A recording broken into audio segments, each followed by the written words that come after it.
Alright, we have got more Conan the Barber today. This is Conan the Barber issue 129 by Jim DeMatteis and Jill Kane. I struggled with this one a bit, but we have got a cool cover of Conan the Barber battling a horde of enemies who, despite their colour, are not Serpent-Men or Man-Serpents. They're not serpent anythings. What I was finding a bit burdensome is that this is jumping in right at the middle of an adventure. This is the Creation Quest. I'm guessing that is what the story arc is called, as opposed to it just being the title of this issue. Conan the Barber has gone in search of the cornerstones of creation. I don't know how long this goes on for, but what I do know is that it is at least the issue before this, which has a cover that is almost the same as this splash page. The cornerstones of creation are 4 mystical artifacts. This sword is one of them, the Sword of Strength. Another is a notable Marvel item from a certain 1989 crossover. Sometimes it is great being thrown in at the deep end, picking things up as you go along, trying to imagine what came before. With this though, for me, it was more confusing. A lot of Conan the Barber, if you're not involved in the story, it sounds like gobbledygook, with all the characters having names like Kush and Shad, and all the places having names like Yoko Ono. Right now he is fighting the Guardians of the Sword of Strength. The Sword of Strength, also known as the Sword of Bone, has some more appearances in Marvel Comics. Some Christopher Clairvoyant Excellent Men thing, with Magic Girl and Mary Sue Moonchild time travelling to ancient Egypt. Part of the unrealised, barely a story, Mystic Arcana. It was meant to be like the Annie-All Nation of the magic corner of the Marvel Universe, but it was 4 one-shots with barely any connecting story, and it was based on fucking tarot cards. The one Andy book cover they did in conjunction with it better demonstrates what such a story could accomplish. All these random bits of mystical continuity thrown together for a big story, instead of what we got, which was a very, very minor character having 5-page backup stories after the first story completely wastes your time. The cornerstones of creation were featured in that. That is how I know of them. And there is apparently some confusion as to whether or not the cornerstones of creation featured in that can even be the same cornerstones of creation as featured in this. What bothered me while reading this was the feeling that I might just be off by 1 issue. I often am.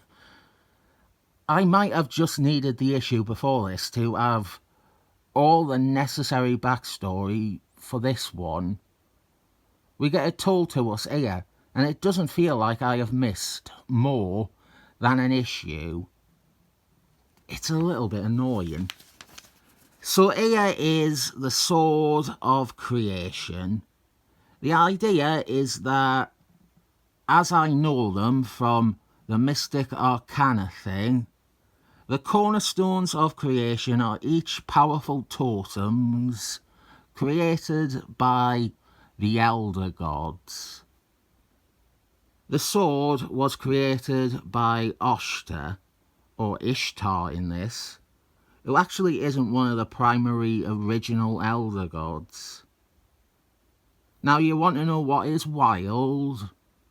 The Sword of Strength, the Sword of Bone, whatever you want to call it, is featured in Tom Beavort's Defenders.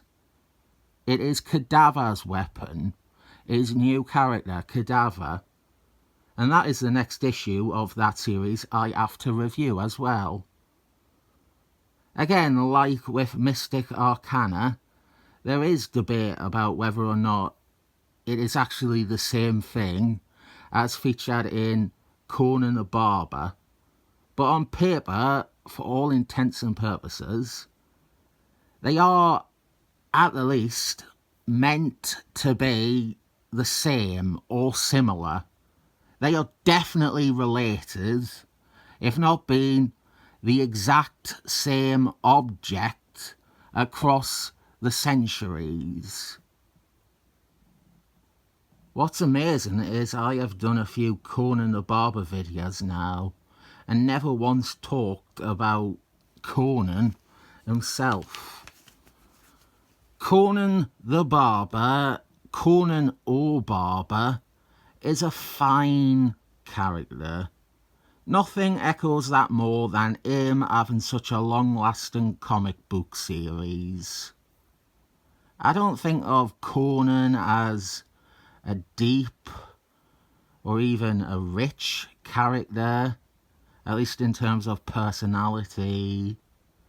But I think of him similar to how I think of Thor or even Wonder Woman. A big part of what makes Conan the Barber appealing isn't so much him, but the adventures you put him through and the world that surrounds them.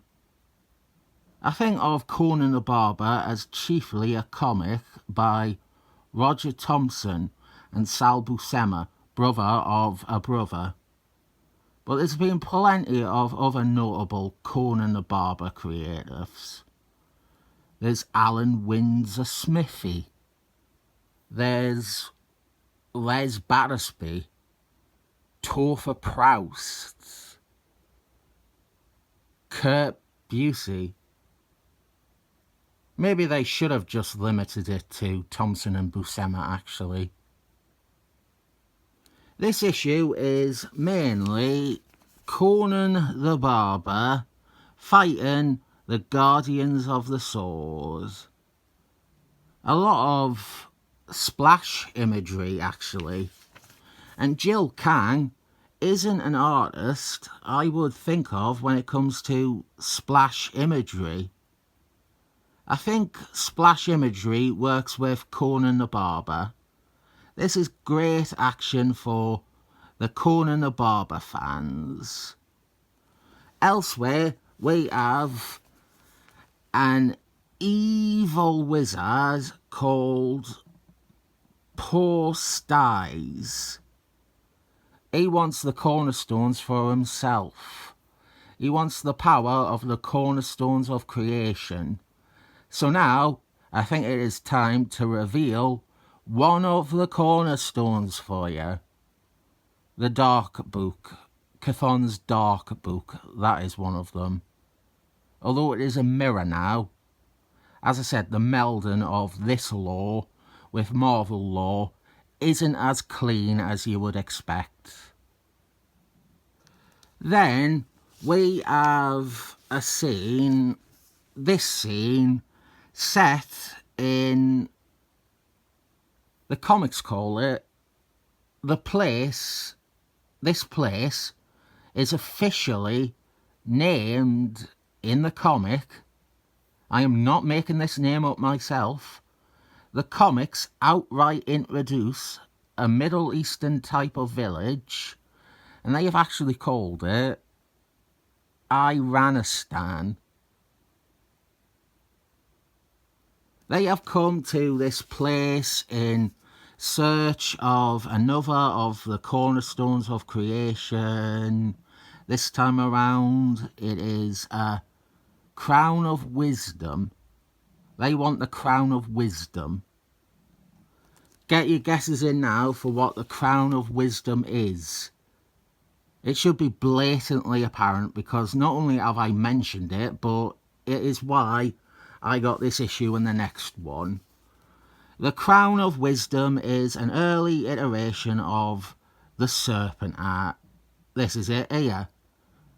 It is the cornerstone of creation that was infused with Set, the Elder God's essence. The Serpent art undergoes some transformations. Even in the Silver Age, it was introduced as the Helmet of Power before we got to see its true and more familiar appearance. Even in this, it is depicted as being very in line with the Serpent art that I know. It is trying to possess someone, luring them to wear it by promising to make them a gauze. The crown is being protected by a group of mystics, but Conan the Barbarian's companion, a woman whose name I already forgot, she wants the crown. The crown called out to her. Now she needs to wear it. This bit felt out of place. A random subplot page with Spider-Man. He is on a date with Lisa Sky, and some loud-mouth bullies start making moves on his fly honey. So he distracts them with hostess cupcakes. Lisa Sky never appears again. Back to Conan the Barber. Conan steals the Serpent art and he isn't corrupted by its call. And that is the end of this issue, with the next one promising the conclusion to the creation quest. Really, I am going to be so miffed if it's just a 3-parter and I messed up by not getting part 1. Not the best issue to read, this one, but I do think there are parts that are appealing. I don't know if this is much of an exciting quest, mind you. His acquisition of both the sword and crown feel underwhelming. But I think I will give it 7 thumbs up.